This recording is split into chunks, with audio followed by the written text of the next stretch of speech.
You may think that I'm going to send the idea that Peter could run to his car fast enough to get into it and drive it through the wall on beat. But no, I'm sending that Peter would ever be invited to a party in the first place. A whole bunch of bullshit.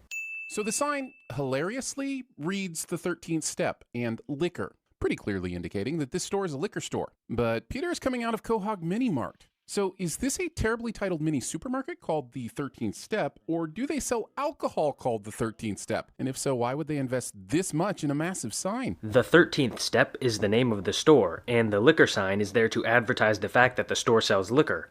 Pretty simple marketing, actually. As for you asking why the sign is so big, that's pretty stupid, considering it's no bigger than a sign might be in real life. 1 minute and 7 seconds of cockfighting, which is at least 1 minute and 5 seconds too long. Okay, sinning the giant chicken fight is worth at least 20 sins. Shove 'em up your little fudger. Oh yeah, show accurately details the progress of the bloody mess the chicken becomes in the copies being made. You would think we would remove a sin for that, but killing a chicken by any other means than choking it will always get you a ding. Discount Jeremy sins something he likes cliche. Peter survives this. And if you're still saying, but it's a cartoon, please refer to the earlier sin. I'd rather just give you another sin here and now, actually. Hey, Peter.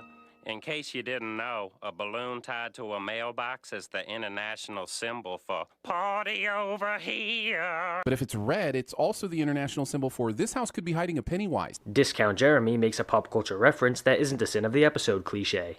Oh, do they make tuxedos for dogs? I mean, they probably do, which would also be a sin, I guess. This sin is basically the definition of a non-sin. There was no legitimate criticism, funny joke, or satire in it, so I have no clue why it didn't get cut. You know that one Christmas present you really wanted but didn't get? A phone? A pony? Granted, they are putting the girl wants a pony cliche on the son's shoe, but I'm still not sure this is a cliche that has ever fit. Does anyone outside of kids raised on a farm actually want a pony? Yeah. I think you'd actually be surprised at how many kids would want a pony. And yes, I'm speaking from personal experience. War horses are badass. I love how this show assumes that Peter could have somehow acquired all these survival items after only a few hours of shopping. Discount Jeremy takes a cartoon at face value cliche. Where's this train track located to where it would get a straight shot to Peter's neighbor's house without hitting any of the other houses before it? And I'm gonna refer you to the previous sin. Nice work, Lieutenant. Very festive. Actually, sir, each of those lights represents a missile launching by itself. The pattern is just a coincidence. You know, that might very well be the funniest joke in this episode. Hold on, Cinny. The problem is, that might very well be the funniest joke in this episode. Discount Jeremy sins something he likes cliche?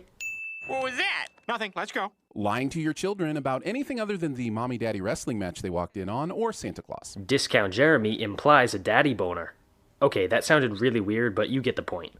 Lois, everyone knows there are only two things that can survive a nuclear holocaust. Cockroaches and Twinkies. The myth surrounding Twinkies, which is 100% a myth, is that they have no expiration date. This, however, does not mean they're indestructible or unable to be affected by radiation. It's a cartoon, genius. Look, you might be thinking that I'm taking his sins too seriously, seeing as they're obviously jokes, but the fact of the matter is that it's not funny. It's just kind of boring, so sin it I shall.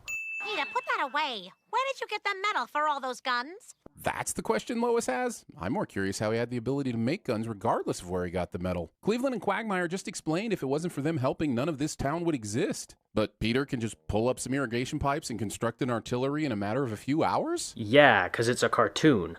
I'ma just leave it at that.